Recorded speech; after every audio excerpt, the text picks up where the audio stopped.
BJP জিতছে, তৃণমূল হারছে, মমতা বন্দ্যোপাধ্যায়কে পৃথিবীর কোন শক্তি এবারে চতুর্থবারের জন্য ক্ষমতায় নিয়ে আসতে পারবে না।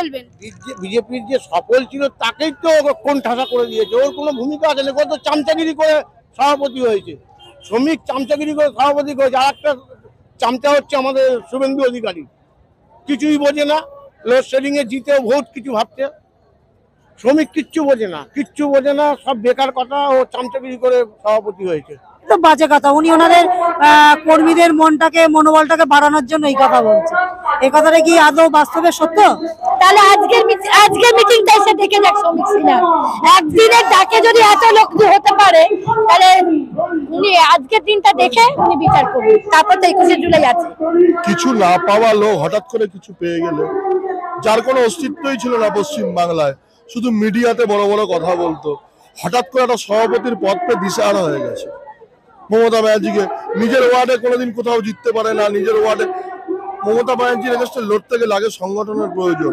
আগে ওয়ার্ডে প্রত্যেকটা ব্লকে, প্রত্যেকটা পঞ্চায়েতে বিজেপি সংগঠন করে দেখাক, তারপরে বলবে যে ও এত বড় বড় কথা বলবে। শ্রমিকের কিচ্ছু নেই, ও এক পিস।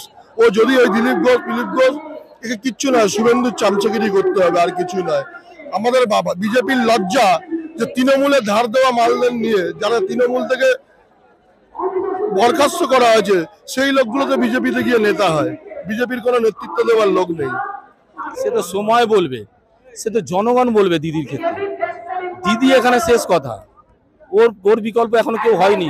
আর ওরা তো সেদিনকার লোক, ওরা কি জানবে? ওরা কিচ্ছু জানে না। ওদের রাজ্যে আগে দেখতে বলুন কি হচ্ছে, নারী ধর্ষণ হচ্ছে, চুরি চামারি হচ্ছে, ডাকাতি হচ্ছে, ব্যাংক ডাকাতি হচ্ছে, লুট হচ্ছে। ট্রেনে তো এত অ্যাক্সিডেন্ট হলো, ওই মুখে তো কোনো কথা বললো না। আর এখানে একটা বাসে অ্যাক্সিডেন্ট হয়ে গেলে বিরাট বড় নিয়ে বসে যায় শুভেন্দু অধিকারী, সুকান্ত মজুমদার, দিলীপ ঘোষ। মানুষ দেখুন, শ্রমিক ভট্টাচার্য তার একার ভোট দ্বারা বিজেপিকে সরকারে আনতে পারে।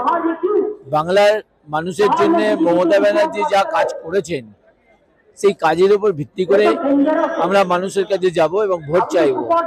এবং আমার দৃঢ় বিশ্বাস যে মানুষ মমতা ব্যানার্জির কাজের উপরে তাকে ভোট দেবেন এবং চতুর্থবারের জন্য আবার মুখ্যমন্ত্রী করবেন। মানে সময়ের অপেক্ষা, মমতা বন্দ্যোপাধ্যায় আবার চতুর্থবারের জন্য মমতা বন্দ্যোপাধ্যায় মুখ্যমন্ত্রী হয়ে গেছে।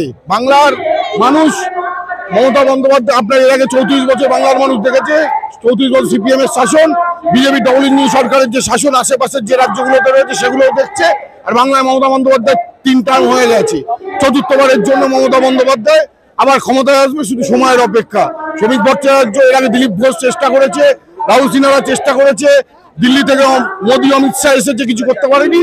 আর শ্রমিক ভট্টাচার্য তো দুদিন সভাপতি হয়েছে, ওনাকে এই কথাগুলো বলতে হবে, কারণ ওনার ঘরেই ভাঙন রয়েছে। সেগুলোকে টিকিয়ে রাখার জন্য, যাতে বিজেপি ছেড়ে কেউ তৃণমূল কংগ্রেসে চলে না আসে, তার জন্য টিকিয়ে রাখার জন্য এইসব গরম গরম কথা বলে এই ভাষণগুলো দিতে হচ্ছে। মমতা বন্দ্যোপাধ্যায় শুধু সময়ের অপেক্ষা, চতুর্থবারের জন্য মুখ্যমন্ত্রী মমতা ব্যানার্জি হয়ে গেছে। বাংলার মানুষের আশীর্বাদ, দেশের মানুষ যারা রয়েছেন তারা মমতা বন্দ্যোপাধ্যায়ের প্রতি বিশ্বাস, আস্থা এবং ভরসা মমতা বন্দ্যোপাধ্যায়ের প্রতি, তৃণমূল কংগ্রেসের প্রতি রয়েছে। মমতা খালি সময়ের অপেক্ষা, মমতা বন্দ্যোপাধ্যায় চতুর্থবারের জন্য মুখ্যমন্ত্রী হবে।